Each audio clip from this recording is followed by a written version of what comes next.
आप सभी को एक बार फिर नमस्कार। स्वागत है शशि दुबे क्लासेज में। यूट्यूब के इस वर्चुअल क्लासेज में हम लोग पिछले वीडियो में जो देखा था गाइडेंस ऑफ थ्योरी या principle of guidance, theory of guidance, निर्देशन के सिद्धांत के बारे में हम लोग डिस्कस कर रहे थे।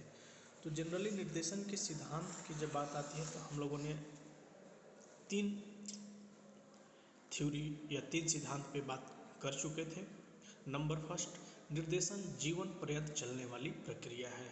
Guidance is the whole life process या लॉन्ग लाइफ द प्रोसेस। उसी तरह से निर्देशन की सुविधा मतलब निर्देशन सभी व्यक्ति को प्राप्त होनी चाहिए। निर्देशन में व्यक्ति के महत्व एवं पद प्रतिष्ठा का ध्यान रखना चाहिए। ये सिद्धांत हम लोगों ने देख लिया था। आज उसी टॉपिक को हम लोग आगे कंटिन्यू करते हुए अगला थ्योरी को ध्यान में रखते हैं। निर्देशन में व्यक्ति की सहायता इस प्रकार से की जानी चाहिए कि वह अपनी समस्याओं के प्रति अपनी सूझबूझ, विवेक और निर्णय करने की क्षमता विकसित कर सके। इस सिद्धांत को थोड़ा सा हम लोग ध्यान से समझेंगे कि निर्देशन से संबंधित ऐसी उनका हेल्प करना चाहिए जिससे निर्देशन लेने वाला व्यक्ति या स्टूडेंट्स या कोई भी व्यक्ति उनमें अपने लिए लक्ष्य को स्पष्ट करने या एक ही लक्ष्य पे अमल रहना, या फिर आप कह सकते हैं अपना जजमेंट अपने क्षमता के अनुसार कर सकें। आज अपने आप को हम किस प्रकार से जज कर रहे हैं, हमारी योग्यता क्या है, हमारी एबिलिटी क्या है, ऐसे आप अंडरस्टैंडिंग उसमें डेवलप करने की कोशिश गाइडेंस थ्योरी के माध्यम से की जाती है। इस तरह से देखा जाए तो यह कंसेप्ट या यह थ्योरी आपका इम्पोर्टेंट है कि हम ऐसे जो भी व्यक्ति को अगर कि हम गाइडेंस दे रहे हैं किसी भी क्षेत्र से संबंधित, अगर कि हम निर्देशन देने का कोशिश कर रहे हैं तो उसमें इस बात का ध्यान रखा जाता है कि आप उससे संबंधित जो भी उनको निर्णय लेना है वह व्यक्ति अपने क्षमता के अनुसार निर्णय ले और अपने क्षमताओं के अनुसार वह लक्ष्य को तय करे और उस लक्ष्य को प्राप्त करने में अपनी क्षमता को लगा सके। यह निर्देशन का सिद्धांत सबसे इम्पोर्टेंट सिद्धांत है। अगला, निर्देशन व्यक्ति के जीवन के प्रत्येक पक्ष से संबंधित होना चाहिए। अब यहाँ पे गाइडेंस का अगर कि हम बात करते हैं तो जब भी आप व्यक्ति को गाइडेंस दे रहे हैं तो इसमें इस थ्योरी में यही बोला जाता है कि आप गाइडेंस देते समय इस बात का ध्यान रखिए कि उनके ऑल ओवर साइड्स मतलब सारे साइड्स को आप ध्यान में रखिए। आज किसी भी लक्ष्य को अगर कि आप तय करने का कोशिश करते हैं जिसको आप निर्देशन के रूप में किसी व्यक्ति को आप दे रहे हैं तो उसमें आपको इस बात का विशेष ध्यान रखना चाहिए कि वह व्यक्ति हर क्षेत्र से, आज हम टीचिंग फील्ड में आना चाह रहे हैं, हमारा सब्जेक्ट नॉलेज कितना है, हम सब्जेक्ट नॉलेज या एजुकेशन फील्ड में मेरा कितना इंटरेस्ट है। ऐसा नहीं कि हम एक ही पक्ष को देखें कि अच्छा जॉब है, सब चीज़ ठीक ठाक है, इसके चलते हम इसमें आना चाह रहे हैं। हर पक्ष को हम ध्यान में रखेंगे, हम डेडिकेटेड कितने हैं, हमारी इफिशिएंसी कितनी है, हमारी रेगुलरिटी कितनी है, कंटिन्यूटी कितनी है, इस बात पे भी फोकस किया जाता है निर्देशन के सिद्धांतों को ध्यान में रखने के लिए कि आप अपने हर पक्ष को, अगर कोई भी आप काम करना चाह रहे हैं, किसी भी तरह के लक्ष्य को आप तय करना चाह रहे हैं, तो हर तरह के पक्षों को ध्यान में रखकर अगर कि कोई निर्णय आप लेते हैं तो वह निर्णय आपका पॉजिटिव गाइडेंस या वह जजमेंट पॉजिटिव गाइडेंस या आउटपुट उस गाइडेंस का काफ़ी अच्छा होता है। उसी तरह से अगर कि हम बिना सोचे समझे अगर किसी तरह का एक पक्ष को देख के हम किसी चीज़ में जाते हैं तो वहाँ पे हमको दिक्कत हो सकता है। उसके बाद नेक्स्ट जो थ्योरी है, निर्देशन व्यक्तिगत विभिन्नताओं को ध्यान में रखकर दिया जाना चाहिए। आज जनरली आप एनपीसी में देखेंगे या नेशनल प्रोबेबिलिटी कर्व में देखेंगे कि छात्र 3 प्रकार के होते हैं। उसमें उनके इंडिविजुअल डिफरेंसेज को हम ध्यान में रख कर उनको अगर कि हम निर्देशन देते हैं, उनको हम गाइडेंस देते हैं, तब जाके वह गाइडेंस पॉजिटिव गाइडेंस हो सकता है। अदरवाइज अगर कि हम एक ही थ्योरी पे सारे बच्चे को या एक ही एंगल से सारे बच्चे को गाइडेंस या निर्देशन हम देते हैं तो वह निर्देशन अच्छा नहीं होता। इसलिए व्यक्तिगत विभिन्नता में कुछ बातों को हम ध्यान में रखते हैं कि इंडिविजुअल डिफरेंसेज कैसे होता है। छात्रों में इंडिविजुअल डिफरेंसेज अगर कि हम क्लासिफिकेशन करेंगे तो किस प्रकार से छात्रों में इंडिविजुअल डिफरेंसेज होता है, उस बात को हम ध्यान में रखेंगे। और कैसे इंडिविजुअल डिफरेंसेज होता है, फिजिकली हमको ध्यान नहीं देना है कि बच्चे में इंडिविजुअल डिफरेंसेज फिजिकली है, बच्चा हाइट अधिक है, वेट अधिक है, इस तरह के एजुकेशन से रिलेटेड जब हम गाइडेंस देते हैं तो हम फिजिकली बातों को ध्यान में नहीं रखते हैं। हाँ, अगर कि स्पोर्ट्स से रिलेटेड आपको गाइडेंस देना है, खेल से संबंधित आपको अगर कि निर्देशन देना है, तब हम फिजिकली को भी ध्यान में रखते हैं। तो इस तरह से फिजिकली, इमोशनली, मेंटली और इकोनॉमिकली सारी बातों को ध्यान में हम रखते हैं। उनका इंटरेस्ट कैसा है, बच्चा का मानसिक लेवल या मेंटल लेवल कैसा है, बच्चे का इंटरेस्ट किस फील्ड में है, बच्चे का अभिवृत्ति किस क्षेत्र में है, इस बातों को हम ध्यान में रखकर निर्देशन देने का कोशिश करते हैं या उनको हम निर्देशित करते हैं। और अगर कि आप इंडिविजुअल डिफरेंसेज को ध्यान में नहीं देखेंगे तो उसमें अब जैसे एजुकेशनल अचीवमेंट किसी बच्चा का लो है, एजुकेशनल अचीवमेंट किसी बच्चे का लो है, उसका ग्राफ सही नहीं है, तब उस तरह के बच्चे को आप उनके क्षमता के अनुसार गाइडेंस करेंगे, आप उनके क्षमता के अनुसार निर्देशित करेंगे, उनको डायरेक्शन देंगे, उनको सहायता प्रदान करेंगे। अगर कि उनके हम क्षमता को ध्यान में नहीं रखेंगे, अगर उनके हम क्षमता को ध्यान में नहीं रखेंगे तो हो सकता है कि निर्देशन हमको, जो भी हम निर्देशन दे रहे हैं वह पॉजिटिव नहीं हो सकता है, वह निगेटिव भी हो सकता है। इसलिए हम निर्देशन देते समय इस बात को विशेष ध्यान में रखते हैं कि बच्चे को निर्देशित करते समय उनके व्यक्तिगत विभिन्नताओं को, उनके शैक्षिक उपलब्धि का, उनके मानसिक स्तर का, उनके रुचि का अगर कि ध्यान हम नहीं रखेंगे तो सारे बच्चे को या सारे छात्रों को एक जैसा हम उनको निर्देशन दे देंगे। तो उससे क्या होगा, क्या सारे बच्चे साइंटिस्ट बन जाएंगे आपके निर्देशन से, सारे बच्चे इंजीनियर बन जाएंगे, डॉक्टर बन जाएंगे? ऐसा नहीं हो सकता है। आप उनके क्षमता के अनुसार, शिक्षा के क्षेत्र का हम बात कर रहे हैं, ऐसा नहीं कि आप एजुकेशनल फील्ड से रिलेटेड हैं और अगर अदर फील्ड में भी आप जाके निर्देशन दे रहे हैं, परामर्श दे रहे हैं, तो वह सही परामर्श या निर्देशन नहीं हो सकता। उसी तरह से निर्देशन प्रदान करने वाले व्यक्ति को विशेष प्रशिक्षण दिया जाना चाहिए। जैसे जो भी गाइडेंस दे रहा है, जो भी गाइडेंस दे रहा है उसको आप जनरली इस तरह से गाइडेंस देने का कोशिश कीजिए इस तरह से गाइडेंस देने का कोशिश कीजिए, या उनको ऐसा ट्रेनिंग पहले वो उस बात को समझ सके, तब आप एक एक्सपर्ट के रूप में, एक विशेषज्ञ के रूप में, सब्जेक्ट एक्सपर्ट के रूप में आप निर्देशन दे सकते हैं। निर्देशन में व्यक्ति एवं समाज की आवश्यकता के अनुसार परिवर्तन के लिए लचीलापन भी होना चाहिए। एक चीज जो लास्ट सिद्धांत है, इसको थोड़ा सा ध्यान में रखिएगा। निर्देशन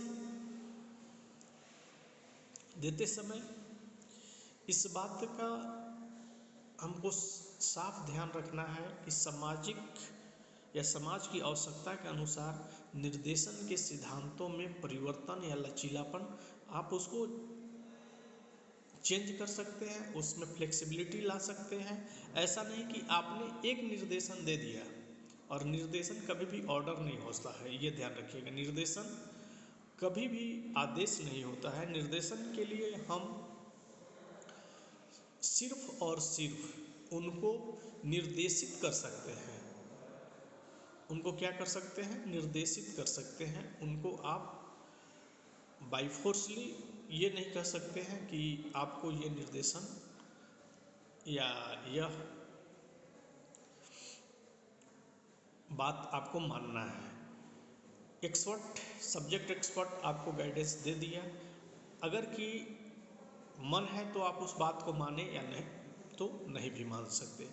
इस तरह से हम लोगों ने निर्देशन के सिद्धांतों के बारे में इस वीडियो में अभी डिस्कस किए, और कल के भी जो इसका फर्स्ट वीडियो दिया गया था उसमें हम लोगों ने थ्योरी ऑफ गाइडेंस के बारे में डिस्कस कर चुके हैं, और इसी में कुछ अपने अनुसार भी हम फ्लेक्सिबिलिटी लाते हैं, जो हमको लगता है सिचुएशन के आधार पर कि हमको किस प्रकार से निर्देशित करना है, उस बातों को भी हम ध्यान में रखते हैं। तो इस तरह से जब भी हम निर्देशन का बात करते हैं तो ये सारे सिद्धांतों को ध्यान में रखते हैं। आज आप एक और टॉपिक हम लोग आगे डिस्कस करेंगे, निर्देशन की विधियां एवं सोपान। निर्देशन की विधियां एवं सोपान, गाइडेंस मेथड्स एंड स्टेप्स। इससे पहले हम थोड़ा सा रिपीट करना चाहेंगे कि हम लोगों ने वीडियो में कौन कौन सी बातों को, या नोट्स में कौन कौन सी बातों को ध्यान में रखा। निर्देशन का मीनिंग, कंसेप्ट, नेचर, इनका डिफिनेशन क्या है, परिभाषा क्या है, उस परिभाषा से क्या कंक्लूजन निकल रहा है, उस बात को हम लोगों ने ध्यान में देखा। उसके बाद एम्स ऑफ गाइडेंस, निर्देशन का उद्देश्य क्या होता है, उस बातों को भी हम लोगों ने वीडियो के माध्यम से देखा, नोट्स के माध्यम से देखा। उसके बाद थ्योरी ऑफ गाइडेंस, गाइडेंस के कौन कौन से सिद्धांत हो सकते हैं, और इसके बाद हम लोग निर्देशन की विधियां एवं सोपान, method, guidance method of and steps के बारे में हम लोग डिस्कस करेंगे। देखिए, जनरली अगर कि आप शिक्षा के क्षेत्र में हम बात कर रहे हैं, शिक्षा के क्षेत्र में अगर कि आपको निर्देशन देना है तो मुख्य रूप से आप शिक्षा के क्षेत्र में दो प्रकार के निर्देशन दे सकते हैं, ये ध्यान रखिएगा। शिक्षा के क्षेत्र में हम कितने प्रकार के निर्देशन दे सकते हैं? मुख्यतः दो प्रकार के विधियों का प्रयोग करके हम बच्चों को निर्देशन दे सकते हैं। वह कौन कौन से मेथड्स हैं जो आप बच्चों को निर्देशित कर रहे हैं या निर्देशन आप दे रहे हैं?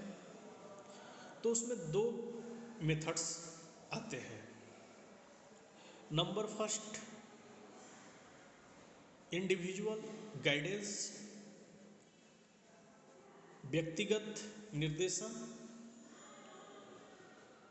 और दूसरा सामूहिक निर्देशन, ग्रुप गाइडेंस। गाइडेंस देने के लिए हम मुख्य रूप से दो मेथड्स का प्रयोग करते हैं। वो कौन कौन से मेथड्स हैं? Number first group guidance, number first individual guidance, और सेकेंड ग्रुप गाइडेंस। अगर कि हमको व्यक्तिगत निर्देशन देना है तो हम व्यक्तिगत रूप से निर्देशित करते हैं। और उसी प्रकार से ग्रुप गाइडेंस अगर की देना है तो ग्रुप में इसके डिफिनेशन को हम आगे अच्छे तरीके से समझेंगे। तो नंबर फर्स्ट मेथड क्या है? इंडिविजुअल गाइडेंस, व्यक्तिगत निर्देशन। व्यक्तिगत निर्देशन की जब बात आती है तो इसमें आप इस विधि में एक समय या इस विधि के माध्यम से हम एक समय एक ही छात्र को निर्देशित कर सकते हैं। एक समय एक ही छात्र को निर्देशित कर सकते हैं। यही व्यक्तिगत निर्देशन या व्यक्तिगत निर्देशन विधि के नाम से जाना जाता है। यह मेथड्स काफ़ी कॉस्टली होता है और सभी लोग इसको सर्वाइव नहीं कर सकते हैं, इसलिए कि इसमें समय अधिक लगेगा और इसमें व्यय धन भी काफ़ी खर्च होता है। इसलिए इस निर्देशन को शिक्षा के क्षेत्र में व्यक्तिगत रूप के निर्देशन को कम ही दिया जाता है। जब अगर कि सामूहिक निर्देशन का हम बात करते हैं, सामूहिक निर्देशन का जब हम बात करते हैं, ग्रुप गाइडेंस की जब हम बात करते हैं, तो ग्रुप गाइडेंस में यह निर्देशन या इस विधि के माध्यम से जो निर्देशन दिया जाता है वह शिक्षा के क्षेत्र में सबसे अधिक प्रयोग सामूहिक रूप से किया जाता है। और यह निर्देशन थोड़ा सा काफ़ी कम खर्च में भी हो जाता है, जिसके चलते यह निर्देशन या इस विधि का प्रयोग काफ़ी हद तक किया जाता है। मुख्यतः दो मेथड्स हम लोगों ने देखा गाइडेंस में। कौन कौन से दो मेथड्स? एक इंडिविजुअल गाइडेंस और दूसरा ग्रुप गाइडेंस। इसकी स्पेशलाइजेशन मेथड को थोड़ा सा हम आगे भी डिस्कस करेंगे। तो यहाँ हम जनरली दो मेथड्स को ध्यान में रखेंगे, एक इंडिविजुअल गाइडेंस व्यक्तिगत निर्देशन और दूसरा ग्रुप गाइडेंस सामूहिक निर्देशन। अब हम निर्देशन के स्टेप्स को ध्यान में रखेंगे। निर्देशन के कौन कौन से चरण हैं जिसको हम ध्यान में रखते हैं, उसी के आधार पे हम छात्रों को निर्देशित करते हैं या निर्देशन देते हैं। सबसे पहले अगर की बात की जाए निर्देशन की, तो इसमें कुछ स्टेप्स को ध्यान में रखा जाता है। वह कौन कौन से स्टेप्स हैं? तो नंबर फर्स्ट और दोनों मेथड्स में लगभग एक ही स्टेप्स को हम ध्यान में रखते हैं, ये भी ध्यान रखिएगा। Individual guidance and group guidance में लगभग दोनों मेथड स्टेप्स समान होते हैं। मेथड में हम स्टेप्स को चेंज नहीं करते हैं। मेथड में हम स्टेप्स को चेंज नहीं करते हैं। अगर कि नंबर फर्स्ट की बात की जाए स्टेप्स में, तो पहला स्टेप्स इसमें आता है साक्षात्कार। पहला स्टेप्स क्या आएगा दोनों मेथड में? साक्षात्कार, इंटरव्यू। अब यह स्टेप्स इंटरव्यू कैसे आएगा? तो हम थोड़ा सा सिचुएशन पे बात करते हैं। आप अगर कि कभी भी किसी से या किसी भी समस्या से रिलेटेड या उस समस्या का समाधान जब ढूंढते हैं, उस समस्या का समाधान जब आप ढूंढते हैं, तो सबसे पहले आप इंटरव्यू स्टेप्स को ध्यान में रखते हैं। निर्देशनकर्ता छात्रों से उनके साक्षात्कार करके, अब अगर कि शिक्षा से संबंधित आपको समस्या आ रही है, तो टीचर या जो सब्जेक्ट एक्सपर्ट होंगे सबसे पहले आपकी साक्षात्कार लेते हैं। ये ग्रुप गाइडेंस में भी होगा और इंडिविजुअल गाइडेंस में भी होगा। साक्षात्कार कैसे लेंगे? क्लास में आप सिचुएशन क्रिएट कर सकते हैं। किसी बच्चा को कोई भी समस्या होता है तो उस समस्या का समाधान सब्जेक्ट एक्सपर्ट या टीचर या गाइडेंस देने वाला व्यक्ति उस प्रश्न को लेके उसका फाइंड आउट, उसका सॉल्यूशन ढूंढने का प्रयास करता है। उसमें दो बातों को ध्यान में रखता है।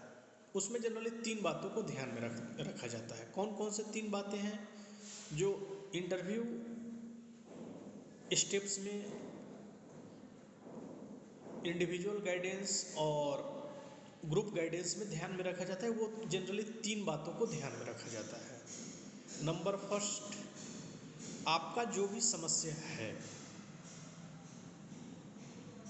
आपने जो भी समस्या तय किया है, आपने जो भी समस्या तय किया है उसमें आपका इंटरेस्ट, रुचि कितना है, उसमें इंटरेस्ट और रुचि कितना है। अगर कि इंटरेस्ट और रुचि कम है तो वह लक्ष्य आपको कम मिलेगा। कब मिलेगा उसकी कोई समय नहीं बता सकता है। आपका प्रॉब्लम क्या है और वह प्रॉब्लम के साथ साथ आपका नीड्स या आवश्यकता क्या क्या है, इस बातों को ध्यान में रखकर गाइडेंस एक्सपर्ट, सब्जेक्ट एक्सपर्ट या आपके टीचर आपको गाइड करते हैं। अगर कि आवश्यकता, समस्या और रुचि को ध्यान में नहीं रखा जाएगा तो गाइडेंस आपको जनरली निगेटिव गाइडेंस अधिक देने की प्रायिकता या देने की प्रोबेबिलिटी अधिक हो जाती है। तो इस तरह से जब भी हम बच्चे को निर्देशन देंगे तो इस बात को इंटरव्यू स्टेप्स में ध्यान में रखते हैं कि उनकी समस्या क्या है, उनका आवश्यकता क्या है, उनका इंटरेस्ट उस में है या नहीं है। उसके बाद दूसरा सेकेंड स्टेप्स जो आता है वह प्रश्नावली, क्वेश्चनायर। इसमें गाइडेंस देने वाला व्यक्ति या निर्देशन करता छात्रों के बारे में वह कुछ बातों को जानना चाहता है कि उनके संबंध में, और वह प्रश्नावलियाँ तैयार करता है। सब्जेक्ट एक्सपर्ट या फिर जो गाइडेंस एक्सपर्ट होते हैं वो उस प्रॉब्लम से रिलेटेड क्या करते हैं, क्वेश्चनायर तैयार करते हैं। क्वेश्चनायर प्रिपेयर करके उसमें उस बात को ध्यान में रखते हैं कि इनको जब भी गाइडेंस दिया जाएगा तो वो प्रश्न का उत्तर वह किस प्रकार से दे रहे हैं, और उसका विश्लेषण गाइडेंस देने वाला व्यक्ति अच्छे तरीके से करके जो भी उनका सॉल्यूशन होता है, जो भी उनका समाधान होता है, वह गाइडेंस देने वाला व्यक्ति बताता है। उसी तरह से थर्ड स्टेप्स, अब इसमें फर्स्ट स्टेप्स क्या हो गया, first steps interview steps, second questionnaire steps, और third steps study of cumulative records, संचित अभिलेखों का अध्ययन। संचित अभिलेखों का अध्ययन की अगर की बात की जाए तो संचित अभिलेखों का अध्ययन हर स्कूल में, जैसे जिसको आप लोग कहते हैं प्रोग्रेस रिपोर्ट, विद्यालय में आपका एजुकेशनल अचीवमेंट का कैसा प्रोग्रेस है, शैक्षिक उपलब्धि का कैसा प्रोग्रेस है, उस बात को एक अभिलेख के रूप में संचित किया जाता है। अभिलेख के रूप में संचित किया जाता है जिसमें उनकी कुछ बातों को हम ध्यान में रखते हैं, उनका इंटरेस्ट, उनका हैबिट्स, उनका एप्टीट्यूड, उनका स्पेशलाइजेशन, ये सारे बातों को एक जगह टंकन किया जाता है। कौन कौन से बातों को, छात्र का रुचि क्या है, छात्र का आदत क्या है, छात्र किस क्षेत्र में उनका विशिष्ट है, ये सारी बातों को ध्यान में रखते हैं। उसके बाद उस रिकॉर्ड का स्टडी करके सब्जेक्ट एक्सपर्ट या स्कूल टीचर या आपके टीचर या गाइडेंस एक्सपर्ट जब आपको व्यक्तित्व के विभिन्न पहलुओं को ध्यान में रखकर जब आपको वह सजेशन या अपना मत देता है, तब जाके कुछ परामर्श से पॉजिटिव गाइडेंस के रूप में आती है। अगला जो पॉइंट है, मनोवैज्ञानिक परीक्षण, साइकोलॉजिकल टेस्ट। जब भी साइकोलॉजिकल टेस्ट की बात आती है, इस स्टेप्स में एक चीज़ को हम ध्यान में क्या क्या रखेंगे, छात्रों के बुद्धि के स्तरों, उनके विभिन्न रुचियाँ, मानसिक योग्यता और पाठ्य विषय से संबंधित उपलब्धियों का भी अंकन किया जाता है। पाठ्य विषय से संबंधित उपलब्धियों का भी अंकन किया जाता है। कौन कौन से बातों को हम साइकोलॉजिकल टेस्ट में ध्यान में रखते हैं, उनका different types of interest, mental ability और करिकुलम सब्जेक्ट या कंपलसरी सब्जेक्ट में उनके अचीवमेंट का इवैल्यूएशन करते हैं और उनके इंटेलिजेंट और इंटरेस्ट का उस उपलब्धि में हम प्रयोग, जैसे भी साइकोलॉजिकल अगर की वर्गीकरण या साइकोलॉजिकल क्लासिफिकेशन हम छात्रों का करते हैं, तो उसमें जनरली कुछ बातों को हम ध्यान में रखते हैं, जैसे उनका आईक्यू लेवल क्या है, उनका एजुकेशनल अचीवमेंट कितना है, छात्र का रुचि या इंटरेस्ट क्या है, और उस बात को हम अपने निर्देशन देने में उसका प्रयोग करते हैं। अगला जो पॉइंट है, अनुस्थापन वार्तालाप, ओरिएंटेशन टॉक्स। इसमें अनुस्थापन वार्तालाप अगर की करते हैं, ओरिएंटेशन टॉक की जब हम बात करते हैं, तो इसमें छात्रों या स्टूडेंटों से हम वार्तालाप करते हैं, आपस में कन्वर्सेशन करते हैं, इंटरेक्शन करते हैं और उनके इंटरेस्ट, उनकी क्षमता, उनकी आवश्यकता, नीड्स को ध्यान में रख के हम जो उनके हित के लिए या उनके लिए अच्छा हो, उस बात को हम ध्यान में रख के ही उनको हम निर्देशन देने का कार्य करते हैं।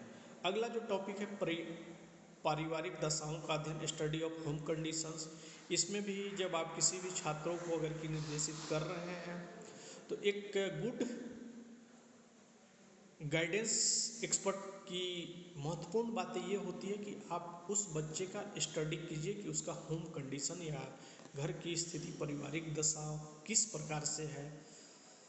उस बात को अगर कि हम ध्यान में रख के बच्चों को निर्देशित करने का कोशिश करते हैं, तो बच्चा आगे चल के अपने लक्ष्य को तय समय के अंदर पाने का कोशिश करता है, या उसमें आउटपुट या आउटकम्स या कह सकते हैं रिजल्ट या परिणाम बहुत पॉजिटिव आने की चांसेस रहती है। उसके बाद नेक्स्ट जो स्टेप्स है, प्रोफाइल्स। कुछ जिस क्षेत्र में वह जाना चाहता है उस क्षेत्र से रिलेटेड कुछ किताबें, कुछ उस क्षेत्र में पहले से जो लोग सफल हो चुके हैं उनके बारे में हम उनकी जीवनियाँ बताकर उनको उस क्षेत्र में सफल होने के लिए प्रेरित करते हैं, मोटिवेशन देते हैं कि आप उनके जीवनियों को पढ़ो, उनको उनके जीवनी के बारे में विचार करें, तब जाके आपका हो सकता है कि आप उसके बारे में जब जानेंगे तब आपको उस क्षेत्र में आप सफल होने की चांसेस अधिक हो जाती है। और लास्ट जो स्टेप्स है, अनुगामी कार्यक्रम, फॉलो अप प्रोग्राम।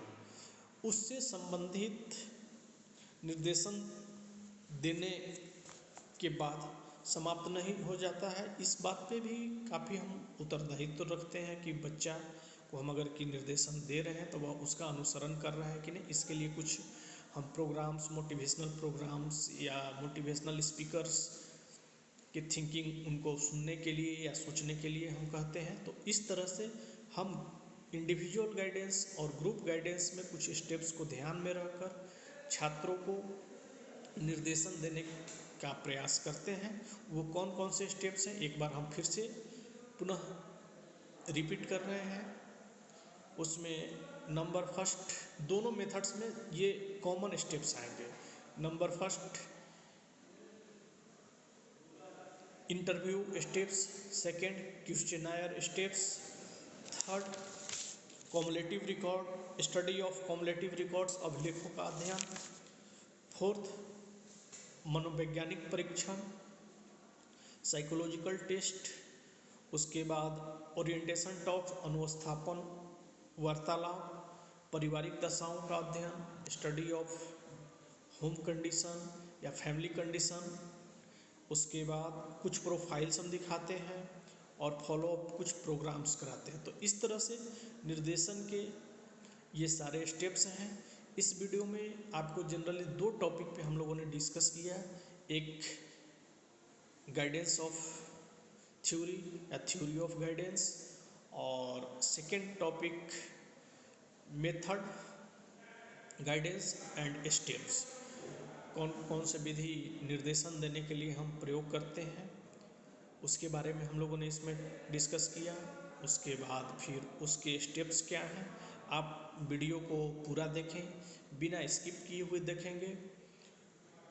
वीडियो थोड़ा लंबा है, लेकिन अगर क्या आप बिना स्किप किए हुए देखते हैं तो आपको टॉपिक से रिलेटेड आप सिलेबस भी मिला के मैच करके देख सकते हैं कि सिलेबस के आधार पे आपको वीडियो उपलब्ध कराया जा रहा है। आगे भी आपके सिलेबस के हिसाब से ही वीडियो आपको उपलब्ध कराया जाएगा। और इस तरह से हम लोग का इस वर्चुअल क्लासेस में दोनों वीडियो में एक में थ्योरी ऑफ गाइडेंस और सेकेंड में भी थ्योरी ऑफ गाइडेंस और स्टेप्स के बारे में हम लोगों ने डिस्कस किया है। इससे संबंधित किसी भी तरह की कोई भी समस्या होगा तो आप बता सकते हैं, या फिर आप जूम क्लासेज में भी उस बात को ध्यान में रख सकते हैं। तब तक के लिए बहुत बहुत धन्यवाद।